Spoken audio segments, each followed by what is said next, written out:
Hello friends, today we will discuss topic importance of water to plant life and imbibition. So biologically the water has got its own significance as it is a major constituent of protoplasm covering 90% of cell content and it is medium for gas, mineral, organic substances.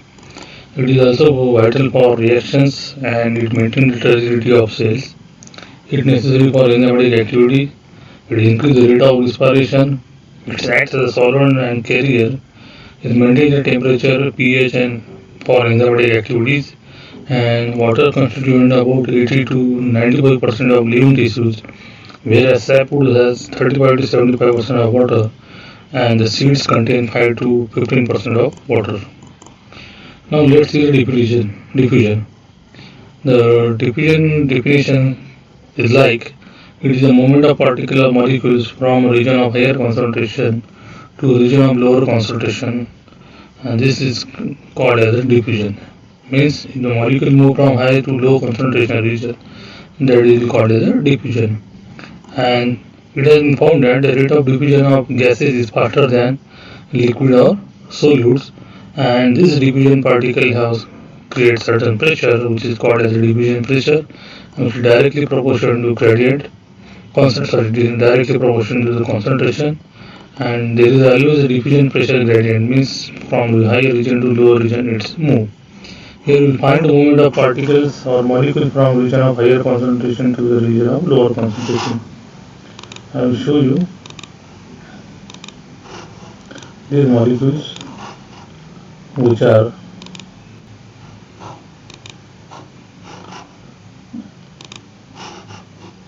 green in color. They are earlier in present in higher concentration on the right hand side, and when they move from this high concentration to the low concentration region, we can see that the green molecule get diffused from right to left.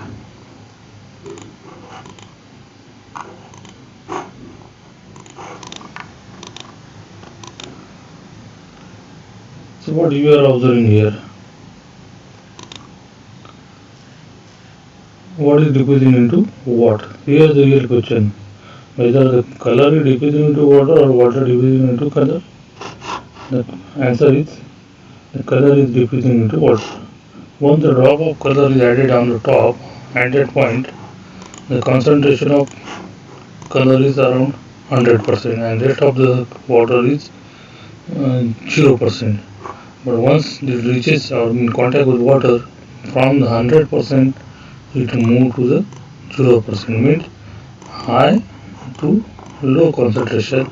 That's why here we can see that the color is diffusing in water from region of high concentration to the region of low concentration.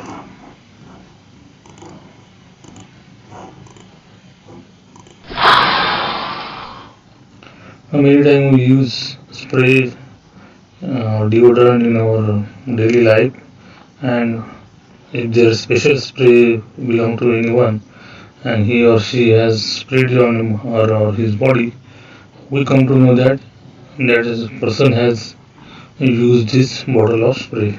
How? Because we not observing, but through the gases we come to know this very pleasant smell of that spray, and we know that they have used the bottle. So earlier the bottle contained high concentration of solution, but once the spray is used, the molecule move from 100% to the lower 0%, which is the place where we are located. Actually, there was no this molecule of spray, so they move from higher concentration to the lower concentration. So that is again an example of diffusion. So how the rate of diffusion increase? There are four things. The diffusion pressure gradient is steeper, and then the diffusion rate is increased. Means the rate of diffusion in between 100% to 0% will be high as compared to the 80 and 70% solution. Then the temperature is also responsible for increasing the rate of diffusion. Density of diffusion particle is lesser. So less dense particle move faster and hence they increase the rate of diffusion. and the medium through which diffusion occurs is less concentrated. As they said that the diffusion occurs very fast in gases, then liquids, then solids. So here we find molecular movement across the plant membrane, and the diffusion in plant membrane occurs basically by three types: simple diffusion, facilitated diffusion. It's also having against subtypes, that is channel and carrier, and third one is called as a active transport. So here we find simple diffusion where the molecule from region of higher concentration they move to the region of lower concentration. H is low across the plasma membrane, and that is a simple diffusion of across the plasma membrane. Here from higher concentration, lower concentration, hence it is called as a simple diffusion. And again, important thing is it is a passive type of activity and no energy required. And the content which pass through the membrane by simple diffusion they include oxygen, carbon dioxide, and nitrogen. It's basically gases. So gases move across the membrane by the process of simple diffusion. Then the another term is came here is a facilitated type of diffusion through the channel. The facilitated means they are going to provide a special type of facility for certain molecule to pass across the membrane, and that is that special facility in the form of channel. Here we will find blue color molecules which are present in high concentration across the membrane, and they are present in very low concentration inside the membrane. They want to pass through the plasma membrane, but plasma membrane don't allow them to pass through the plasma membrane because of their larger size.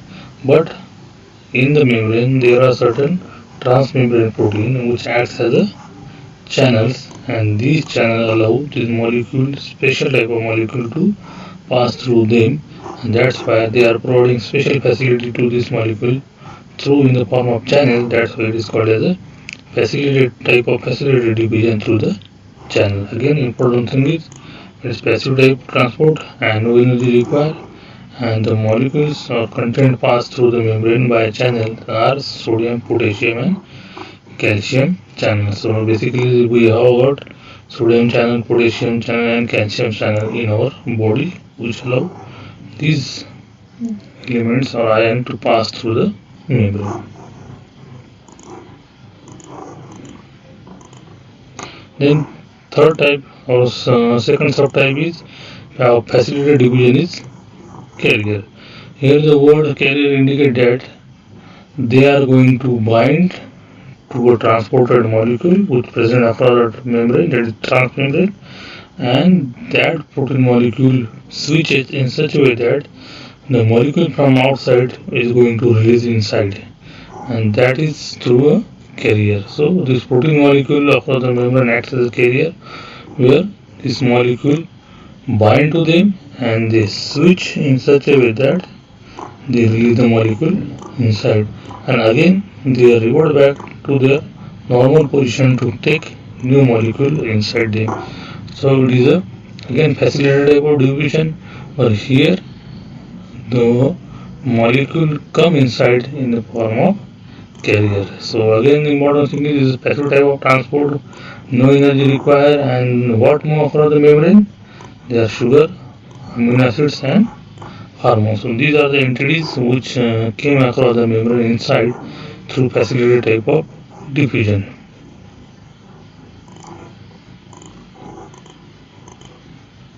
Then next type is active type of transport.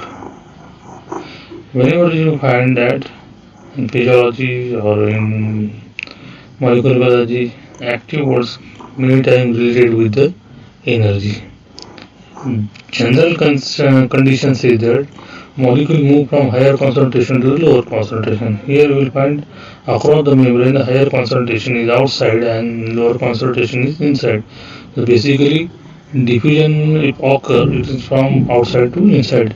But in case of active transport, although the molecules present on outside, they are in higher concentration. Still, from lower concentration to the higher concentration, movement of molecule takes place, which is against the concentration gradient. Concentration gradient is from outside to inside, but it is happening inside to outside. So against the concentration gradient, and when you want to do the thing against concentration gradient, you need to consume energy in the form of ATP. So ATP is utilized to move molecule from lower concentration to the higher concentration, and when ATP break down, the energy utilized to depot the molecule outside. And in this way, active transport takes place, and the entities move across the membrane by active transport of sugar, ions, and amino acids. So here you will find comparative chart showing that passive transport without any type of energy require, they come under the simple diffusion, facilitated diffusion, and facilitated diffusion through carrier where no energy required. In case of active transport, energy required, but the movement of molecule takes place against the concentration gradient. The next type point is inhibition. So question arises, what is inhibition? Inhibition is basically called as a hydration. So it is the uptake or absorption of water by the solid substance without forming a solution. Generally we found that if solid substances come in contact with water, they are going to form solution. Now in rainy days we may found that if sugar we kept in certain type of balls outside in the environment, due to absorption of water, after some time they form a sticky substance. So solid absorb water, and due to that they form solution. But here in inhibition, uptake or absorption of water takes place by solid substance without forming a solution, and the substances absorbing water are called as imbibants, and the imbibants do not dissolve in water. Though they absorb the water, they are not going to dissolve in water.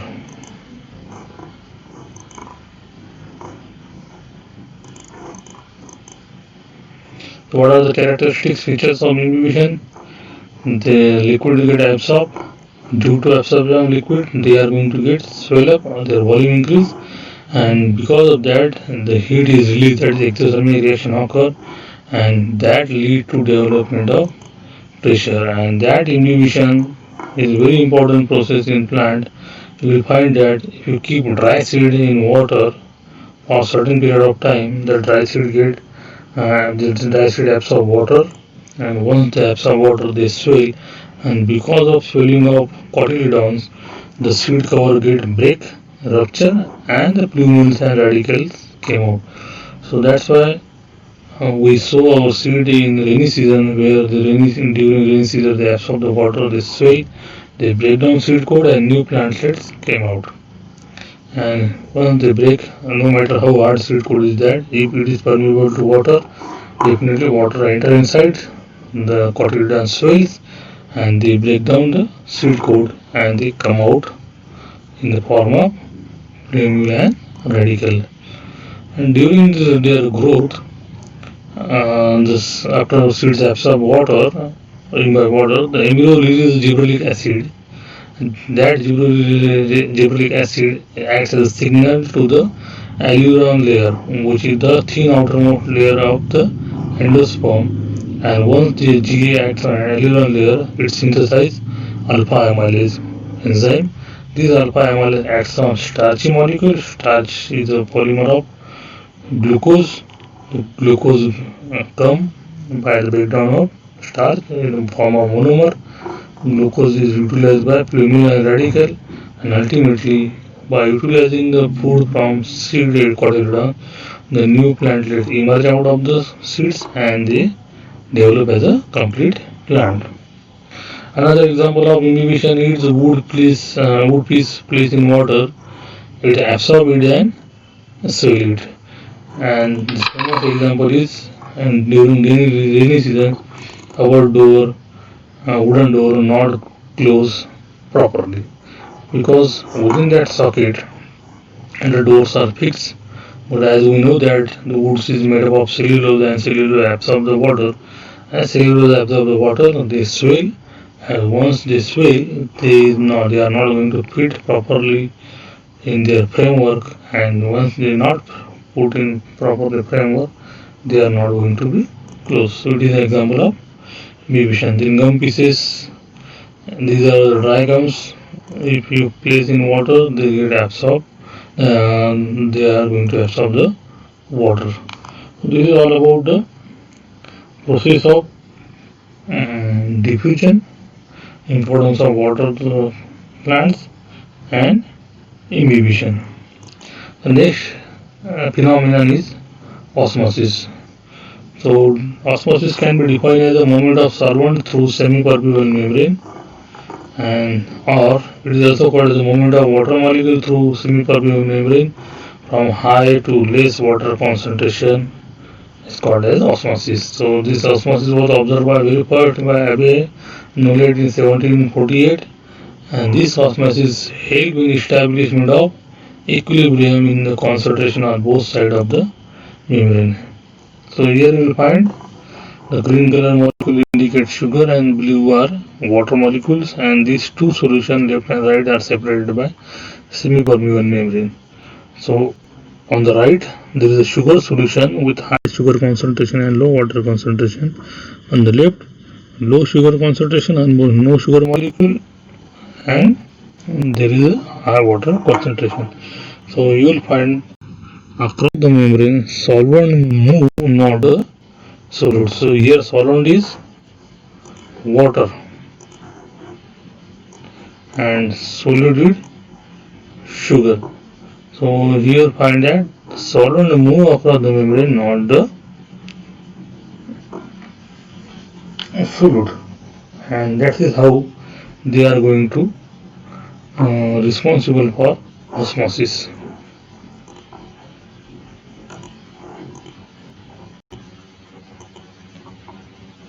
This is a very famous demonstration of osmosis where thistle funnel is taken. This thistle funnel mouth is wrapped with membrane from the gallbladder, which is semi-permeable membrane, and this thistle funnel is filled with concentrated sugar solution, and that kept inverted in a beaker containing water.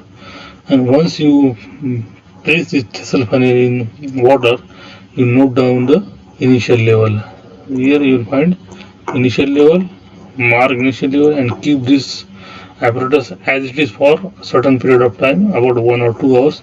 After that, you will find that the level is rises to a certain extent, and that indicates that the water from beaker through semi-permeable membrane enter into the thistle funnel so as to maintain the equilibrium, and because of that the level is rises. So this is an example of demonstration of osmosis. So next part we will continue in next video. Thank you very much.